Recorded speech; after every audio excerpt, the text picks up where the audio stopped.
Quando estamos falando de medicações para dar um boost no nosso humor, os principais representantes são os antidepressivos.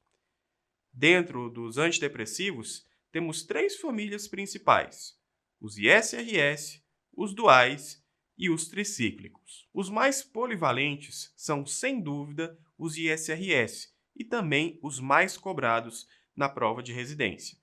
Os ISRS são antidepressivos que equilibram bem a tolerância e a eficácia. E grandes representantes deles são fluoxetina, sertralina, paroxetina e escitalopram, ou seu primo também chamado de citalopram. São antidepressivos que podem ser utilizados no cenário de transtorno depressivo maior, transtorno disfórico pré-menstrual e também nos cenários de transtornos de ansiedade. Um ponto importante quanto aos ISRS são seus efeitos colaterais a longo prazo. Em geral, efeitos colaterais acerca da sexualidade, redução de libido, disfunção erétil ou até mesmo anorgasmia.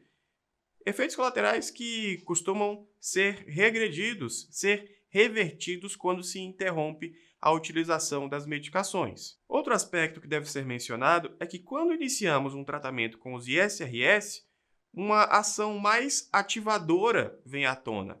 Essa ação de boost ocorre de maneira ainda mais importante nos primeiros 7 dias, havendo um aumento paradoxal da ansiedade e, em muitas ocasiões, também da ideação suicida.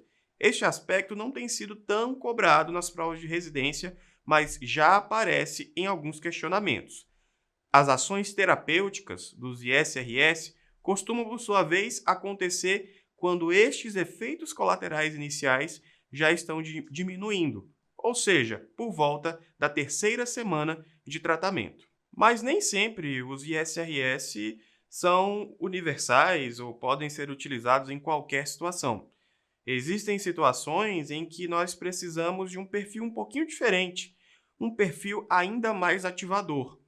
As medicações que conseguem trazer esse perfil também são antidepressivos, mas são da classe dos duais, os inibidores de recaptação de serotonina e noradrenalina.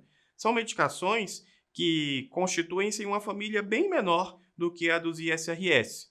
Os grandes representantes são venlafaxina, desvenlafaxina e duloxetina. São medicações interessantes para o contexto, por exemplo, de dor crônica ou até mesmo para pacientes deprimidos com quadros mais apáticos. A desvenlafaxina merece uma consideração especial. Ela se constitui no metabólito ativo da venlafaxina e se constitui na primeira linha para tratamento de depressão no climatério, não apenas por seu potencial de ativação e de melhora do quadro depressivo, mas também pela profilaxia em relação aos famosos fogachos da menopausa, os sintomas vasomotores que tanto afligem as mulheres nesta faixa etária.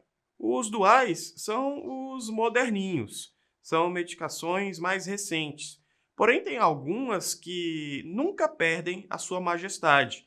E quando estamos falando de medicações antigas na psiquiatria, mas que são eficientes, precisamos lembrar dos tricíclicos, que apesar de medicações muito potentes, são medicações pouco toleradas, trazem efeitos colaterais como ganho de peso, constipação, além do aumento do intervalo QRS, que é bastante comentado na clínica médica. Os grandes representantes dos tricíclicos são a amitriptilina, a nortriptilina e a imipramina. Constituem-se em medicações que são úteis em diversos cenários. A amitriptilina, sobretudo no cenário dos transtornos de ansiedade e nos transtornos depressivos, a nortriptilina no cenário da depressão no idoso e na dor crônica, e a imipramina como um tricíclico um pouco mais ativador, constituindo-se inclusive uma terceira linha para o tratamento do TDAH, um transtorno do neurodesenvolvimento.